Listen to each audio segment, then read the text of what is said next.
আসসালামু আলাইকুম রহমতুল্লাহি বারাকাতুহু। যে যেখান থেকে আমার ভিডিওটি দেখছেন, আশা করি আল্লাহ পাকের অসীম রহমতে আপনারা সবাই ভালো আছেন। আলহামদুলিল্লাহ, আমিও খুব ভালো আছি। আজকে আমি আপনাদের জন্য নিয়ে এসেছি বেস্ট বাঙালি রেসিপি। গ্রাম বাংলার অতি জনপ্রিয় একটি খাবার, রুটি এবং গরুর গোশতের ঝোল। আমাদের বাংলাদেশে শুধু গ্রামের মানুষেরা এটা পছন্দ করে তা নয়, শহরের মানুষরাও রুটি গরুর গোশতের ঝোল খুবই পছন্দ করে। বাংলাদেশের টাঙ্গাইল জেলার একটি ট্র্যাডিশনাল রেসিপি রুটি এবং গরুর গোশতের ঝোল। গ্রামে বাবার বাড়ি এসেছি, তো চলুন আপনাদেরকে দেখাবো কিভাবে গ্রামীণ স্টাইলে রুটি এবং গরুর গোশতের ঝোল রেসিপি তৈরি করা হয়। আমার বড় ভাবি এবং মেঝো ভাবি দুজনে মিলে রান্না করেছে, আমি শুধু সার্ভ করেছি। তবে আপনাদের কাছে একটি রিকোয়েস্ট থাকবে, যদি আমার ভিডিওটি ভালো লেগে থাকে তাহলে অবশ্যই একটি লাইক দিবেন, কমেন্ট করবেন, শেয়ার দিবেন। ইউটিউব থেকে দেখলে সাবস্ক্রাইব করবেন, আর ফেসবুক থেকে দেখলে ফলো করতে কিন্তু ভুলবেন না। তো চলুন শুরু করি রেসিপিটি। আমার মেঝো ভাবি চুলায় একটি প্যান বসিয়ে দিয়েছে এবং লাকড়ি দিয়ে রান্নাটা করছে। তারপর পরিমাণ মতো তেল দিয়েছে, পেঁয়াজ কুচি দিয়েছে, পেঁয়াজ হালকা লাল লাল করে ভেজে নিয়েছে। এরপর দিয়ে দিচ্ছে পরিমাণ মতো পানি, এরপর দিয়ে দিচ্ছে পরিমাণ মতো মরিচের গুঁড়ো, হলুদের গুঁড়ো, দিয়ে দিচ্ছে সজের গুঁড়ো, এরপর দিয়ে দিচ্ছে স্বাদ মতো লবণ। দেখুন রান্নাটাই কতটা সুন্দর লাগছে।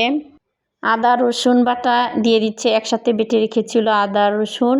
এরপর দিয়ে দিচ্ছে জিরা বাটা, তারপর দারুচিনি, তেজপাতা, গরম মশলা একসাথে বেটে রেখেছিল সেটাও দিয়ে দিচ্ছে। তো ভিউয়ার্স, সবগুলো মশলা দেওয়া হয়েছে, এবার সবগুলো মশলা একসাথে কষিয়ে নিচ্ছে। দেখুন ভিউয়ার্স, গ্রামীণ স্টাইলের রান্নাটা কতটা সুন্দর লাগে, আগুন বের হয়ে যাচ্ছে। দৃশ্যটা দেখতে খুবই ভালো লাগে। আপনাদের কেমন লাগে অবশ্যই কমেন্টে জানাবেন। মশলা পারফেক্টভাবে কষানো হয়েছে। এবার গরুর গোশ এবং আলু আগে থেকে কেটে ধুয়ে রেখেছিল সেটা দিয়ে দিচ্ছে। আলু গরুর গোশ দিয়ে মশলার সাথে নেড়েচেড়ে মিশিয়ে নিচ্ছে। এরপর ঢাকনা দিয়ে ঢেকে কুক করে নিচ্ছে। কিছুক্ষণ কুক করার পর আবার ঢাকনা খুলে নেড়ে চেড়ে আবার ঢাকনা দিয়ে ঢেকে কষিয়ে নিচ্ছে। এভাবে বেশ কয়েকবার ঢাকনা দিয়ে ঢেকে নেড়ে চেড়ে কষিয়ে নিচ্ছে। গ্যাসের চুলার রান্নার চেয়ে মাটির চুলার রান্না কিন্তু অনেক বেশি সুস্বাদু হয়। যারা মাটির চুলার রান্না খেয়েছেন তারা অবশ্যই জানেন। অনেকে আছে যে গ্যাসের চুলার রান্না খেতেই পারে না। তো আলহামদুলিল্লাহ আমি সব রকম রান্নাই খেতে পারি। তো মাটির চুলার রান্নাটা খুবই মিস করি। সো ভিউয়ার্স, গরুর গোশ এবং আলু পারফেক্টভাবে কষানো হয়েছে। এখন দিয়ে দিচ্ছে পরিমাণ মতো পানি। পানি দিয়ে নেড়ে চেড়ে ঢাকনা দিয়ে ঢেকে সিদ্ধ হওয়া পর্যন্ত কুক করে নিচ্ছে। গরুর গোশ রান্না করতে একটু বেশি সময় লাগে, আর মাটির চুলায় তো আঁচটা কমানো খুব মুশকিল। দেখতেই পাচ্ছেন ভিউয়ার্স, হাই হিটে কুক করা হচ্ছে। এই রেসিপিটা করা হয়েছে রাতের বেলায়। আমার বাবার বাড়িতে সবাই রাতের বেলায় রুটি খায়, সেজন্য রাতের বেলায় করা হয়েছে। তো হঠাৎ করে কারেন্ট চলে গিয়েছে, এই জন্য অন্ধকার অন্ধকার লাগছে ভিডিওটা। সো গাইস, ফাইনালি গরুর গোশতের ঝোল রেসিপি রান্না কমপ্লিট। দেখুন রেসিপিটা কতটা লোভনীয় হয়েছে এবং দেখতে অসাধারণ হয়েছে। খাওয়ার জন্য জিহ্বা যেন লকলক করছে। খাওয়ার জন্য তো জিহ্বা লকলক করছে, কিন্তু খাবো কি দিয়ে সেটা তো করতে হবে। গরুর গোশত দিয়ে রুটি খেতে ভীষণ ভালো লাগে। তো চলুন তাহলে রুটিটা করে নেই। রুটি করার জন্য পরিমাণ মতো পানি চুলায় দিয়ে গরম করে নিয়েছে। এরপর একটি পাত্রে পরিমাণ মতো ময়দা দিয়ে দিচ্ছে। এরপর দিয়ে দিচ্ছে স্বাদ মতো লবণ। ময়দা এবং লবণ ভালো করে মিক্স করে নিচ্ছে। আমার মেজো ভাবি কাজে দেখুন কতটা এক্সপার্ট। লবণ এবং ময়দা কত দ্রুত মিক্স করে নিচ্ছে। এদিকে পানি একেবারে ফুটে উঠেছে, সেই পানি এখন আস্তে আস্তে করে ময়দার মধ্যে ঢেলে দিচ্ছে। ফুটন্ত গরম পানি অল্প অল্প করে দিতে হবে, একেবারে বেশি দিলে হয়তো বেশি হয়ে যাবে। এই জন্য অল্প অল্প করে দিয়ে মিক্স করে নিচ্ছে, আবার প্রয়োজন হলে আবার অল্প একটু দিয়ে মিক্স করে নিতে হবে।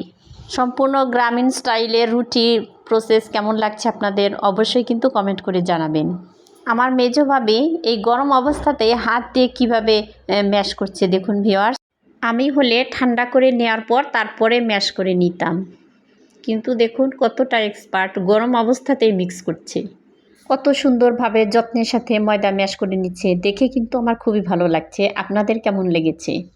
আজকে আপনাদের সাথে শেয়ার করছি সম্পূর্ণ গ্রামীণ প্রসেসের রান্নাবান্না রেসিপি। রুটির জন্য ময়দা কিন্তু খুব ভালো করে ম্যাশ করে নিতে হয়, তা না হলে রুটি পারফেক্টভাবে ফোলে না। এই জন্য খুবই যত্নের সাথে এবং সময় নিয়ে ময়দা ম্যাশ করে নিতে হবে। ফুলকো ফুলকো রুটি খেতে চাইলে একটু তো কষ্ট করতেই হবে। একটু সময় নিয়ে ভিউয়ার্স এভাবে ময়দা ম্যাশ করে নেবেন। আমার ভাবি যেভাবে ম্যাশ করে নিচ্ছে আপনারা এভাবে দেখে দেখে এভাবে ম্যাশ করে নেবেন, দেখবেন পারফেক্ট ফুলকো ফুলকো রুটি তৈরি হবে। সো ভিউয়ার্স, ফাইনালি ময়দা ম্যাশ করা কমপ্লিট। এবার ছোট ছোট লেচি কেটে নিয়ে রুটি বেলে নিচ্ছে।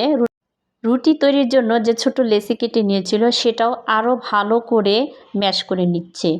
এরপর বেলনা দিয়ে দেখুন কত সুন্দর রুটি তৈরি করে ফেলেছে, কত সুন্দর গোল সাইজ হয়েছে। আর আমার বড় ভাবি এই যে লোহার তাওয়ায় রুটি ভাজছে। দেখুন ভিউয়ার্স, চুলায় কিন্তু কোনো লাকড়ি দেওয়া নেই, গরুর গোশত যে রান্না করেছিল সেই তাপেই রুটি তৈরি হয়ে যাচ্ছে। লাকড়ি তো দিবে দূরের কথা, সেই তাপে রুটি প্রায় পুড়ে পুড়ে যাচ্ছে, অনেক হিট হয়ে গেছে। দেখুন ভিউয়ার্স, আমার বড় ভাবি কত সুন্দর করে যত্ন করে রুটি ভাজছে, কত সুন্দর ফুলকো ফুলকো রুটি হয়ে যাচ্ছে। এক ভাবি রুটি তৈরি করছে, আরেক ভাবি রুটি ভাজছে। দৃশ্যটা কত সুন্দর, তাই না? মেজো ভাবি একটি করে রুটি বেলে দিচ্ছে আর বড় ভাবি একটি করে রুটি ভেজে নিচ্ছে। এভাবে সবগুলো রুটি তারা ভেজে নিচ্ছে, কাজটাও তাড়াতাড়ি হয়ে যাচ্ছে। সো ভিউয়ার্স, ফাইনালি সবগুলো রুটি তারা ভেজে নিয়েছে। দেখুন কত সুন্দর ফুলকো ফুলকো রুটি হয়েছে। তো কেমন লাগলো রেসিপিটি অবশ্যই কমেন্টে জানাতে ভুলবেন না। ফাইনালি আমি একটু সার্ভ করে আপনাদের দেখাচ্ছি কতটা সুন্দর হয়েছে রুটিগুলো এবং গরুর গোশতের রেসিপি। বাসায় এভাবে খাওয়া হয় না, বাসায় তো গ্যাসের চুলা, মাটির চুলার রান্নাটা খুবই মিস করি। আপনারা বাসায় অবশ্যই একবার ট্রাই করবেন। আবার ভাবিরা যেভাবে রুটি এবং গরুর গোশতের ঝোল রেসিপি তৈরি করেছে, এভাবে আপনারা অবশ্যই একবার ট্রাই করে দেখবেন কতটা সুন্দর এবং সুস্বাদু হয়। ইনশাআল্লাহ আগামীতে আপনাদের জন্য আরও একটি নতুন রেসিপি নিয়ে হাজির হব। সে পর্যন্ত সবাই ভালো থাকুন, সুস্থ থাকুন। আল্লাহ হাফেজ। আসসালামু আলাইকুম ওয়া রাহমাতুল্লাহি ওয়া বারাকাতুহু।